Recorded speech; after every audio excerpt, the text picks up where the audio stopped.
berdasarkan kepada kuliah besar. Syiah ini lebih bahaya daripada orang yang hafiz. Assalamualaikum. Waalaikumsalam.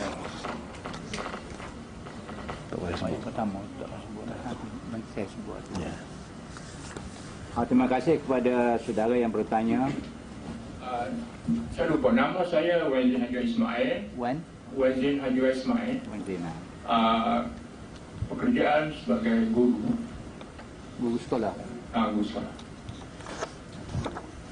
Okay, terima kasih kepada saudara Wan Zain. Yang hak saya tadi tu, hak pengusi sebut 10 prinsip tu ialah prinsip Islam Hadari yang disebarkan hari ini, dan benda ni disampaikan mungkin kepada murid-murid sekolah. Itu kebimbangan saya, bukan tak ada guna dengan Syiah.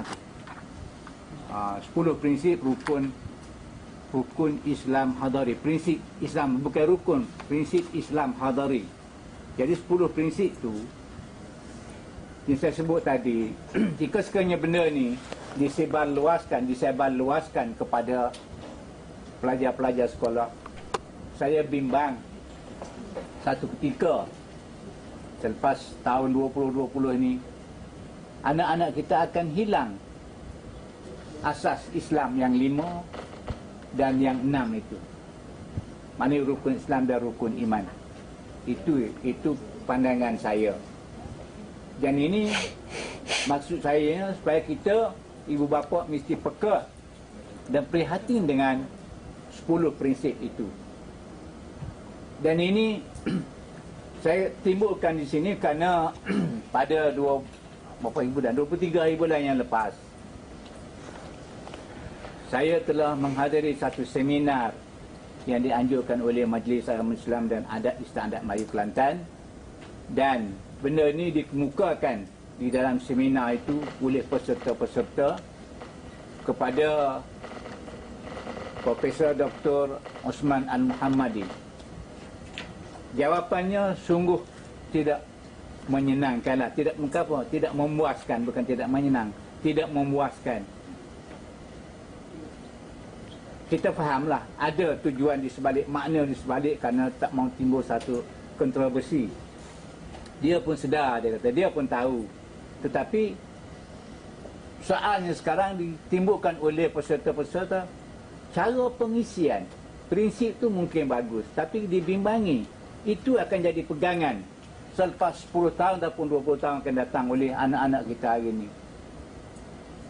Sedangkan hari ini pun kalau ditanya tentang rukun Islam, rukun iman, secara spontan susah juga nak jawab. Saya pernah dalam kuliah-kuliah saya di masjid, saya tanya 10 malaikat utama, pun tak ada jawab.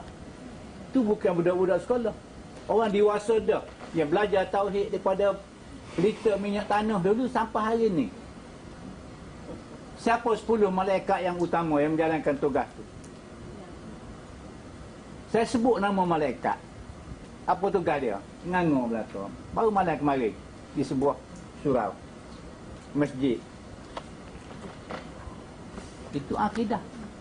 Kalau hak tu orang tu dah lupa dah, kita bimbang anak-anak dengan 10 prinsip. Itu hak saya waktu duit tadi lah, bukan Ustaz Asri. Saya bimbang. Jadi kita ibu bapa kena peka dalam masalah akidah. Berbetulanlah dengan Syiah ni membawa satu bentuk akidah yang benar-benar lari daripada prinsip akidah Ahlussunnah wal Jamaah. Lepas tu soalan kedua dan ketiga serah kepada Maulana untuk menjawab. Silakan. Soalan yang pertama tadi apa ni? Berkenaan dengan ekspor ajaran Syiah.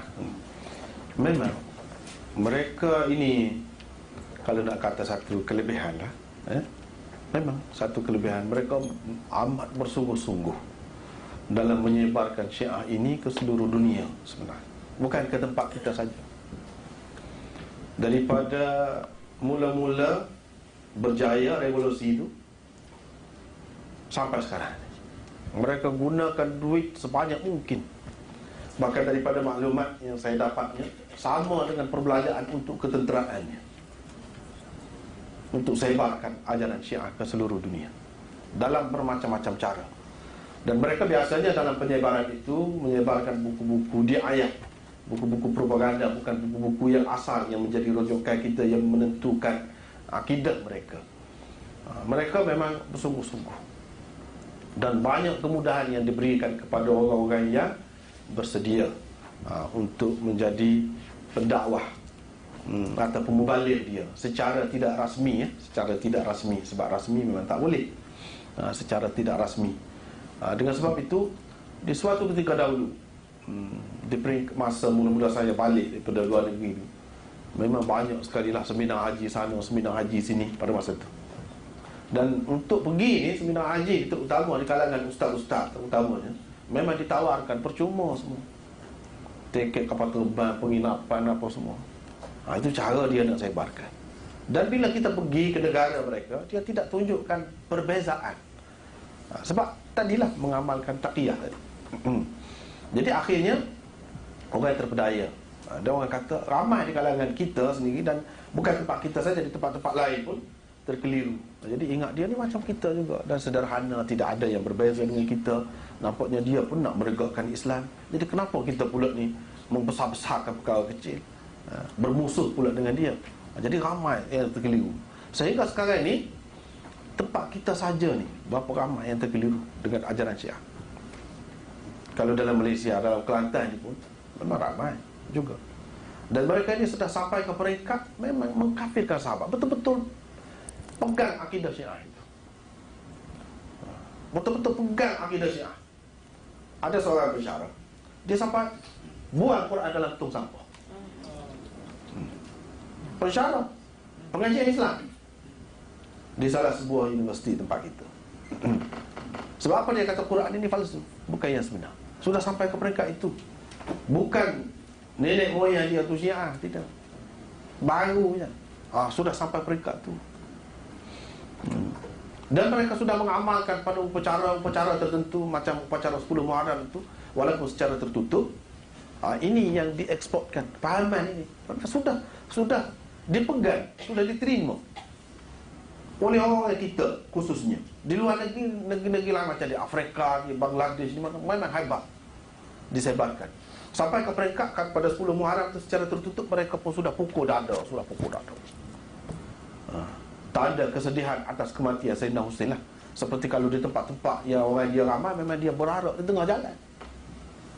Bukan buat secara tertutup dalam rumah, tidak. Dia berarak tengah jalan, lepas tu pukul dengan senjata, pukul dengan yang tajam, bahan-bahan yang tajam sampai luka tubuh. Pukul kepala, luka, rebah situ, pengsan, macam-macam lah. Ini diamalkan oleh puak-puak mereka. Dan yang ada di Malaysia ni sekarang ni, kalau tuan-tuan dan perempuan sekalian tengok dalam internet, tengok forum dalam internet bincang tentang Syiah, memang dia bela, dia pertahankan. Walaupun macam tu, pukul budak, tetak budak di kepala, di luka-luka, dia kata bagus. Dia nak pertahan lagi. Ini sudah bahasa Melayu, bahasa orang Melayu, sudah sampai ke peringkat tu. Dan kalau tengok dalam forum tu kan, masuklah masa mana pun, mesti ada jawab dia. Mesti ada jawab dia. Kalau kita bukan kerja kita itu kan, kita pun tak ada masa banyak. Tapi orang dia cuba tanya apa, kita kritik apa pun, mesti ada jawab. Setiap masa, pukul 2, pukul 3 pagi pun ada. Terus jawab. Memang dia bekerja sungguh-sungguh. Dan tidak jadi masalah kalau dia tak buat kerja lain pun, itu pun kerja yang sudah cukup lumayan sebenarnya hasilnya. Memang mereka betul-betul bekerja. Itu dari segi soalan yang pertama. Yang kedua dari segi apakah tindakan yang pertama lagi, kita masih tindakan. Alhamdulillah di tempat kita ni lebih baik daripada tempat yang lain sebenarnya. Sebab apa? Kerajaan telah mengharamkan Syiah ni, fatwakan majlis fatwa sesat, termasuk dalam ajaran sesat. Alhamdulillah. Dan memang penyebaran Syiah haram di Malaysia, dalam bentuk buku, dalam bentuk apa pun memang. Itu bagus. Malaysia dari segi itu berbanding negara-negara lain, bahkan Pakistan sendiri pun, Indonesia pun dahsyat, memang dia bebas. Nak buat sampai universiti pun ada, boleh buat. Ini cukup menimbulkan fitnah di kalangan umat Islam. Tapi di Malaysia alhamdulillah